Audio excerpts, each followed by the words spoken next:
guys, welcome back to my channel Simply with Viji. இன்னைக்கு நம்ம சேனல்ல என்ன ரெசிபி பார்க்க போறோம்னா ஒரு சூப்பரான மட்டன் பிரியாணி ரெசிபி தான் பார்க்க போறோம். சோ இது வந்து பாய் வீட்டு ஸ்டைல் மட்டன் பிரியாணி ரெசிபி தான் இன்னைக்கு நம்ம பார்க்க போறோம். சோ ரொம்ப ஈஸியா சிம்பிளா அதே சமயம் ரொம்ப டேஸ்டியா எப்படி அந்த பிரியாணி செய்யறதுன்றத வீடியோக்குள்ள போய் பார்க்கலாம். அதுக்கு முன்னாடி என்னோட சேனலுக்கு இப்பதான் புதுசா வந்திருக்கீங்கன்னா please do subscribe to my channel Simply with Viji. அப்படியே அந்த பக்கத்துல இருக்க பெல் ஐகானையும் பிரஸ் பண்ணிக்கோங்க. அப்பதான் நான் எப்பலாம் வீடியோஸ் போடுறேனோ அப்பதான் அது உங்களுக்கு வந்து சேரும். ஸோ எதையும் மிஸ் பண்ணாம பார்க்கலாம். ஸோ இப்போ அந்த சிம்பிள் அண்ட் ஈஸியான மட்டன் பிரியாணி ரெசிபி எப்படி பண்றதுன்றத வீடியோக்குள்ள போய் பார்க்கலாம். Let's go into the video. நான் வந்து ரைஸ்க்கு வந்து 4 கப்ஸ் பாஸ்மதி ரைஸ் போட்டிருக்கேன். இதை நல்லா ஒரு வாட்டி வாஷ் பண்ணிட்டு தண்ணியை ட்ரைன் பண்ணிட்டு நல்ல வாட்டர் போட்டு சோக் பண்ணி வச்சிடலாம் ஒரு 20 மினிட்ஸ்க்கு. மட்டன் பிரியாணி பண்ணுறதுக்கு இப்போ எல்லா பொருளும் ரெடியாக இருக்குது. ஸோ இந்த மட்டன் பிரியாணி எப்படி பண்ணுறதுன்றது பார்த்துடலாம். ஒரு 2 kg அளவுக்கு மட்டன் எடுத்து வச்சுருக்கேன் வாஷ் பண்ணிவிட்டு. ஸோ ஒரு பேன் வச்சுட்டு இன்னைக்கு குக்கர்லாம் இல்லை பாத்திரத்தில் தான் பண்ண போகிறோம். பேன் வச்சுட்டு பாத்திரம் சூடான உடனே ஆயில் விட்டுக்கலாம். ஒரு சின்ன ஸ்பூன் 2 ஸ்பூன் அளவுக்கு கீ ஆட் பண்ணிக்கோங்க. நான் இதில் வந்து ஹோல் கரம் மசாலா வச்சுருக்கேன்.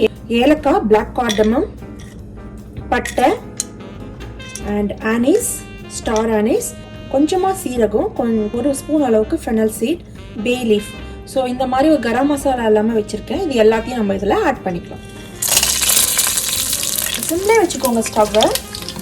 கறிக்கிடோலனா க்ரீன் சில்லி வச்சுருக்கேன். ஒரு 5 க்ரீன் சில்லி இது ஸ்லிப் பண்ணி வச்சுருக்கேன். அதையும் ஆட் பண்ணிக்கலாம். ஒரு 3 ஆனியன்ஸ் கட் பண்ணி வச்சுருக்கேன். இது எல்லாத்தையும் இதில் ஆட் பண்ணிக்கலாம். ஸ்டவ்வை சிம்லே வச்சுட்டு நல்லா வந்து கோல்டன் ப்ரௌன் கலர் வர வரைக்கும் ஃப்ளேம் கம்மியாகவே வச்சுக்கோங்க. அப்போ தான் வந்து ஈவனாக குக் ஆகும். இந்த ஸ்டேஜில் நம்ம வந்து ஜிஞ்சர் கார்லிக் பேஸ்ட்டை ஆட் பண்ணிக்கலாம். ஒரு 3 spoons of ginger garlic paste add பண்ணிக்கலாம். இந்த ஸ்டேஜில் புதினாவும் கொத்தமல்லியும் கட் பண்ணி வச்சுருக்கேன். அதை ஆட் பண்ணிக்கலாம். கொஞ்சம் பேலன்ஸ் வச்சுக்கோங்க. இது கூட நான் 1/4 கப்பு தயிர் வச்சுருக்கேன். அதை ஆட் பண்ணிக்கலாம்.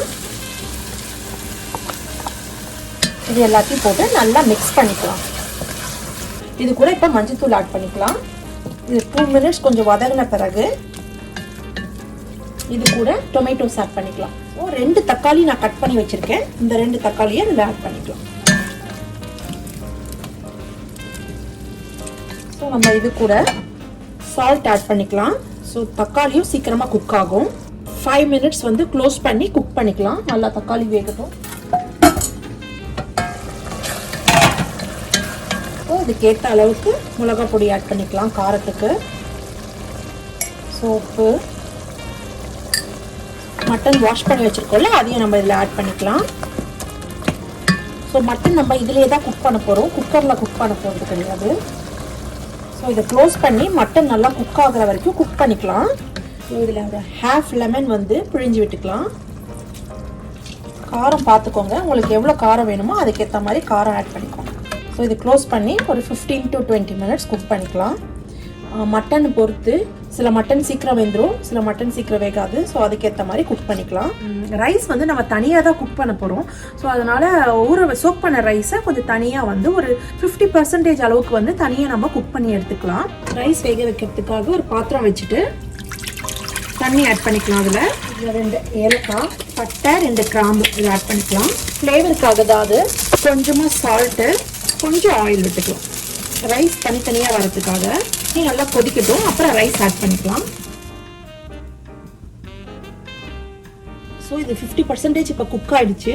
இப்போ நம்ம ஸ்டவ் ஆஃப் பண்ணி ஃபில்டர் பண்ணி எடுத்து வச்சிடலாம். ஸோ மட்டன் வந்து நல்லா குக் ஆகிடுச்சு. இப்போ நம்ம ரைஸ் ஆட் பண்ணிடலாம். அதில் ஒரு 1 ஸ்பூன் அளவுக்கு கரம் மசாலா ஆட் பண்ணிக்கலாம். இந்த வடிகட்டின ரைஸை இதில் ஆட் பண்ணிடலாம். இதுலேயே கொஞ்சம் தண்ணி ஆட் பண்ணிக்கலாம். கொஞ்சம் வார்ம் வாட்டராக ஆட் பண்ணிக்கோங்க. நல்லா மிக்ஸ் பண்ணிக்கலாம். நம்ம அதை சாப் பண்ணி வச்சுருக்கோம்ல மிச்சம் இருக்கிற அந்த புதினா இலைகளை இதில் போட்டுடலாம்.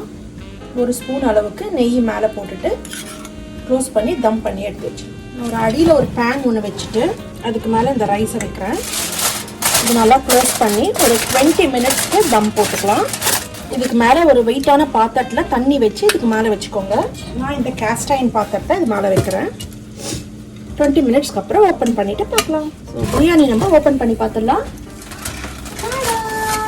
சூப்பரா ஒரு mutton biryani is ready. Super ஃப்ளேவர்ஃபுல்லா ஒரு மட்டன் பிரியாணி இஸ் ரெடி. பீசஸ்லாம் அப்படி சூப்பராக வந்து உதிரியா, அதே சமயம் ரொம்ப ட்ரையாக இல்லாமல் சூப்பராக வந்திருக்கு. இது நம்ம டேஸ்ட் பண்ணி பார்க்கலாம். ஓகே,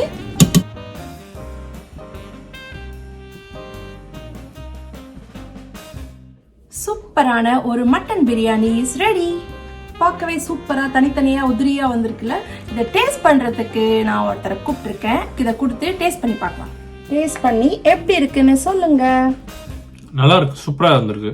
நீங்களும் உங்க வீட்ல ட்ரை பண்ணி பார்த்துட்டு எப்படி வந்திருக்குன்றதை கமெண்ட் பாக்ஸ்ல கமெண்ட் பண்ணுங்க. I will see you guys in the next video. Until then, stay safe and be positive. Bye.